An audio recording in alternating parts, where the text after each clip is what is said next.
What the devil? Who are you? Well, I'm the doctor. Who are you? I'm Sigmund Freud. And Doctor who? Precisely. Now, are you the Sigmund Freud? The brains of psychoanalysis? I might be. Who is asking? That would be correct. I see you have an interview scheduled today. Well, here I am. Let's get started, shall we? What? Well, alright. Ask your silly little questions. Rightio then. First question. Who are you? Where are you from? And just tell me a little bit about your early life. My name is Sigmund Freud. I was born in Freiburg on May 6, 1856. When I was a young man, my family moved to the town of Vienna in Austria. This is where I spent my entire life working tirelessly. I had 9 brothers and sisters. My brother Julius died when he was a mere 18 months old. Between all 10 of us, we had 3 different mothers. My father gave me my sense of humor, and my mother gave me my ability to truly understand feelings. I was obviously my mother's favorite, and she even gave me a wonderful nickname. She would always call me her Golden Siggy. Yeah, it was embarrassing, but I got over it. This relationship with my mother is what sparked some of my research, in fact. Ever heard of the Oedipus complex? That was me. Very interesting. You mentioned research? I assume you're an educated gentleman. What was your education like? Any college, degrees? Why, yes, highly educated. To keep things simple, I received my medical degree in 1881 and began practicing soon after. I started out by simply treating those with severe mental disorders. This, though, was not my true intention. I have said time and time again that I am a scientist, not a doctor. In my research, I was more interested in researching the patients than really helping them. I was just fascinated. I just wanted to know how the human mind worked, what made it tick, what really made the human mind human. I blame my colleague Joseph Brewer for my obsession. When we first started working together, he was studying people with hysteria and the root causes of why people had this disorder. This basic idea of studying why people had mental disorders is what spawned my research into psychoanalysis. Though we were both very successful together, he just didn't seem to like me. He kept saying that I focused too much on the sexual nature of everything, and I kept trying to relate everything to a sexual reasoning. That man even had the audacity to call me a pervert. After this, I felt it was time to go off on my own, do my own thing. I just wanted to be my own scientist. Well, that's interesting. Sorry to hear about your friendship, but really serious question time. Since you're a psychologist, can you read my mind? I'm just kidding. Tell me some more about the psychoanalysis you keep mentioning. Well, now you are asking the real questions. Psychoanalysis is the pride and joy of my whole life. Essentially, psychoanalysis is the study of the unconscious mind. How the mind is thinking when it's really not thinking. I feel that the problems people have mentally are deeply rooted. Typically, there's a trauma in someone's life that gets planted in their mind that no matter what happens, they always have it in their subconscious. If you don't know what it is, the subconscious is a part of the mind that's not really fully aware, but it influences your actions and your feelings throughout the day. Back on the idea of a trauma, most people deny that their problems have come from this, but they're usually wrong. The reason I say this is because it's their conscious mind that is repressing these traumas, but the subconscious really doesn't care. I believe this because these traumas in the subconscious mind only show their face whenever we're really not thinking, when we're speaking, when we're dreaming, and just living life normally. Basically, when we put our mind on coast, that's when the subconscious really likes to come out and play. For example, have you ever slipped up a word and accidentally said something vulgar? Or have you ever had a weird and sexual dream? These are caused by past experiences and what our true desires are. These typically awkward situations are what have fueled my research into the subconscious mind. You see, at its core, there are two parts to the unconscious mind. I call them instincts. There are life instincts and death instincts. Death instincts are what drive us day to day and help us live. They're typically erotic and self-motivating. There's such things as pride and sexual desire, the things that really make us feel good inside. And then there's death instincts. They're what drive us to the grave. They make us feel dead, sad, and unwanted. You see, as I get into my old age, I start to understand death instincts. It creeps in on me. My aching body leaves me just wanting to die.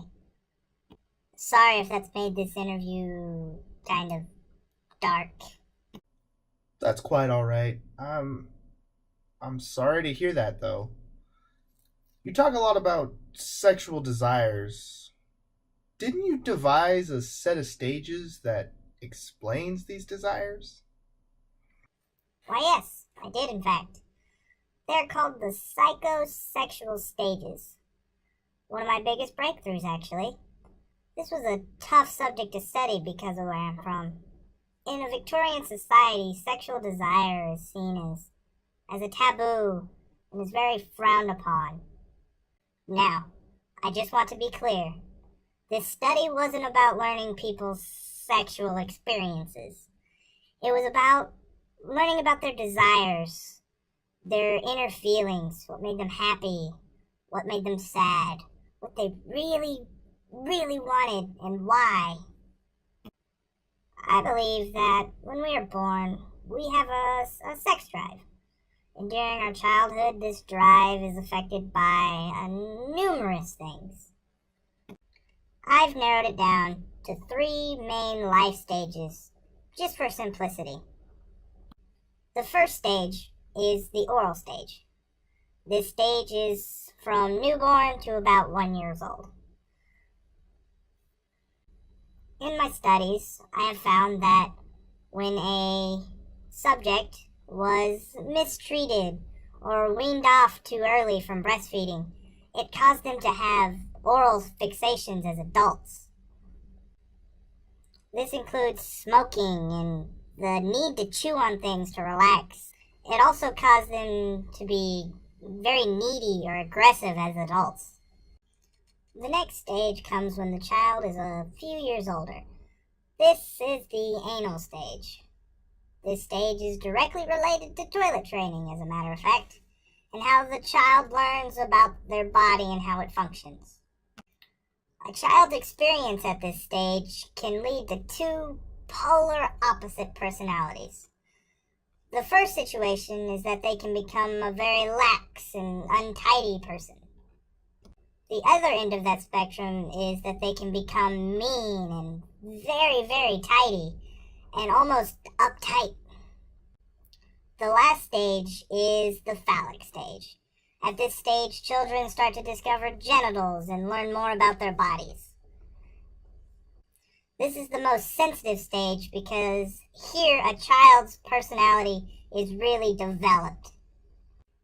If they experience an abnormal family life, they can develop anxiety, envy, and even self-obsession. Overall, childhood is a really rough time. If a child is exposed to trauma at any of these stages, they can be affected for their entire life. For me personally, I think I had some sort of trauma in the oral stage, which has led to me smoking and having a above average relationship with my mother. It's quite the research there, Mr. Freud. Earlier you talked about instincts. I was wondering if you could elaborate more on that. Maybe talk a little bit more about the psyche. Oh, yes. How could I forget the psyche? Well, first off, I believe that the mind is split into three entities: the id, the ego, and the superego. First off, let's talk about the id. This part I've previously discussed. It's the part of the mind that deals with instincts. This is the life and death, happy, sad, all that jazz that I talked about earlier.